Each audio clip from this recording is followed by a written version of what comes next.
bokk na ci lu freiné sunu avancé tey li tax ñu nekk ci crise des valeurs mooy lépp lu ñu maam bi bàyyiloon dañ ko mettre de côté lépp lu ñu jàngaloon ci lu baax ñu sànni ko jël nag li nga xam ne moom la ñu occidentaux yi bàyyil fii li nga xam ne moom lañ ñu forcé foog ne mooy dund bu baax bi li ñu maam bi jàngal ñu ne loolu c'est archaïque il faut le mettre à la poubelle moo tax gis nañ répercussions yi léegi da ngay gis sax ci WhatsApp bi ñuy partager ay vidéo xale yuy saaga te seeni waajur ñoo leen filmer ñuy saaga wala ñuy wax ay wax yi nga xam ne mag sax su ko doon wax dinañ ci ruus ay xale di ko wax suñuy doom suñu juddoo 2 ans li ñuy njëkk a mën mooy saaga dañuy kontaan sax suñu leen déggee ñuy saaga léegi pourquoi nos jeunes tournent mal xale yi 14 ans 15 ans pour ñoom war nañoo am ay far góor ñi 16 ans pour ñoom dañoo war a doxaan parce que soo ko deful bokkoo ci dëkk bi bokkoo ci ñi nga xam ni ñoo nekk au top.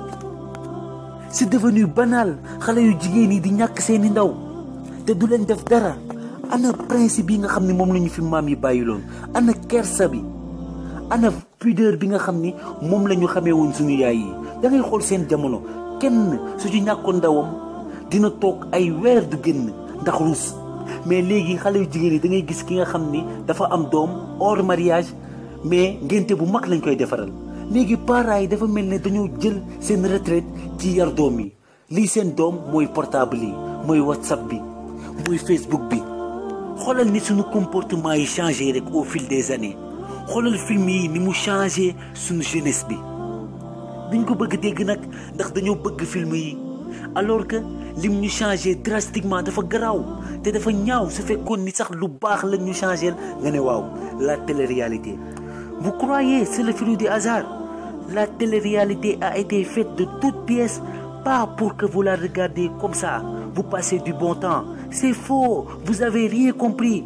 Ce sont des programmes faits pour changer votre manière de penser, de voir le monde. C'est pour nous manipuler. Xoolal Maroc dans les années 80 la preuve bi ñu amee problème mu farine population bi commencé manifester ndax mburu yi amatul américains yi woo buur bi fa nekk ne ko mën nañ leen dimbali mën nañ fexe ba calmer sa population bi mais nag à une condition mën nañ la jox lépp li nga soxlawuñ ci yow xaalis soxlawuñ dara mën nañ la jox farine blé lépp mën nañ la ko jox mais li ñu bëgg mooy nga dawal Dallas non stop pendant des années. Vous voyez ni ñu bëggee changer suñu comportement ci film yi parce que xam nañ ne mënuñ ñoo forcer dara nekkatuñu seeni esclave mais esclave bu ñu def moo gën a bon mooy yow sa raison yow léegi utiliser too ko amatoo esprit critique amatoo liberté. La preuve suñuy jigéen léegi jëlatuñu exemple ci ñi nga xam ne ñooy jigéen yu baax yi fi nekk ku ci mel ni Mame Diarra Bousso ku ci mel ni Seyda Mariama Niass yal na yàlla yokk ay fanam léegi ñi ñuy roy mooy ay Riri ay Nicki Minaj moo tax da ngay seetaan sax ñi ciy woy seeni clip nëbbatuñu dara seeni fecc ak lépp ci américaine yooyu lañ ko jëlee comme ay mouton defatuñ sax li nga xam ne ñoom ñoo ko xalaatal seen bopp. te nag mbokk yi suñuy góor aussi ay goney waaliyee lañu nekkatuñu ay goney Bamba wala ay goney Maam Abdou déedéet ñooñu dépassé nañu leen te xoolal ñooñu seen jàngale Sénégal doo toog bés te déggoo ñu ne Sëñ Bamba wala nga déggoo ñu ne moom Alaaji Malick wala Baye Niass wala Maam Abdou mais xoolal ñi nga xam ne ñoo fi gënoon siiw ay Michael Jackson est-ce que di nga toog benn bés ba dégg leen da nga leen sax fàtte te ñii seen jàngale nekkoon ci yoonu yàlla moo tax yàlla préserver seen tur te bu ñuy dund ñi leen toppoon sax melul woon noonu mais seen jàngale day wéy te mbokk yi soo bëggee yàlla préserver sa tur préserver say valeur mooy da nga koy topp ci li nga xam ne moom la sant. moo tax dafa jot nag ñu sacrifier le mouton qui est en nous. C'est de tendance à copier bêtement sur les autres et à suivre bêtement sur les autres. La mode, la publicité, le regard des autres. Et oui, le regard des autres pèse. Tu n'es plus libre de faire ce que tu veux parce que tu as peur de la réaction des autres. C'est terrible quand même, non? Je dois m'habiller comme ça pour que les autres me regardent, me mettent en valeur, me fassent des compliments. Si jamais je m'habille pas comme ça, on va se moquer de moi. On va me dire que t'es ringard. Yow bokkoo si dëkk bi, yow nekkoo ci diapason bi. Doo diapaisé quoi. Ser nga. Et boum, ça te touche, t'es vexé, t'es blessé dans ton amour-propre et tu cours comme un malade. Tu te transformes, tu n'es plus toi-même et tu deviens un cinéaste, un acteur de cinéma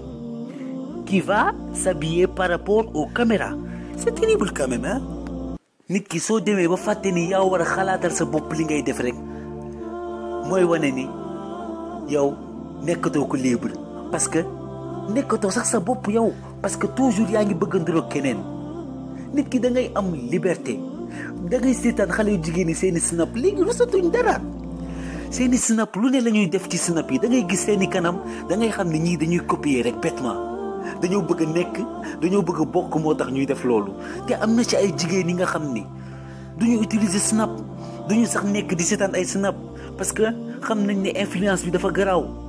doo mës a gis sax ñu dugal seeni photo ci ay Facebook wala ci seeni statut wala ci seeni Snapchat pour wanewu nit ki da ngay libre bul ne ñëpp léegi dañuy utiliser snap